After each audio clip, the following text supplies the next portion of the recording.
কোরআন বলছে ইয়া আইয়ুহাল্লাযীনা আমানু, হে ঈমানদারেরা, লা তাখুনুল্লাহ ওয়ার রাসূলা, আল্লাহ এবং রাসূলের আমানতের খেয়ানত করিও না। ঠিক কিনা কথা বলেন না? কার কার আমানত? আল্লাহ এবং রাসূলের। আল্লাহ এবং রাসূলের। আবার বলেন কার আমানত? আল্লাহ এবং রাসূলের। তার মানে যারা ঈমানদার তাদের কাছে কারো বাড়ি আমানত থাকতে পারে, কারো গাড়ি আমানত থাকতে পারে, কারো দোকান আমানত থাকতে পারে, কারো ব্যবসা প্রতিষ্ঠান আমানত থাকতে পারে, কিন্তু ঈমানদারদের কাছে দুইটা আমানত কনফার্ম আছে, একটা আল্লাহর আমানত, একটা রাসূলের আমানত। একটু জোরে বলেন ভাই সুবহানাল্লাহ। একটা আল্লাহর আমানত, একটা কার আমানত?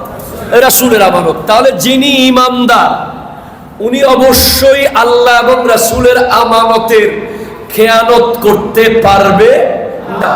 তো আল্লাহর আমানত কি যদি আপনি প্রশ্ন করেন, গোটা পৃথিবীতে আপনি যদি মশরিক থেকে মাগরিব, শিমাল থেকে জুনুব, পূর্ব থেকে পশ্চিম, উত্তর থেকে দক্ষিণ ছান মারেন, সমস্ত কিতাব পড়েন, সমস্ত হাদিসের কিতাব, তাফসীর কিতাবগুলো পড়েন, বিশ্ববরেণ্য উলামায়ে কেরামের বক্তব্য শুনেন, আপনি একটা সিদ্ধান্তে গিয়ে পৌঁছে যাবেন, আল্লাহর আমানতের মধ্যে সবচেয়ে দামি আমানত, সবচেয়ে গুরুত্বপূর্ণ আমানত, যেটা আল্লাহর আমানত ঈমানদারদের জন্য, মুনাফিকের জন্য না, কাফেরের জন্য না, সেই আমানতের নাম হলো মুহাম্মাদুর রাসূলুল্লাহ সাল্লাল্লাহু আলাইহি ওয়াসাল্লাম। জোরে বলেন সুবহানাল্লাহ।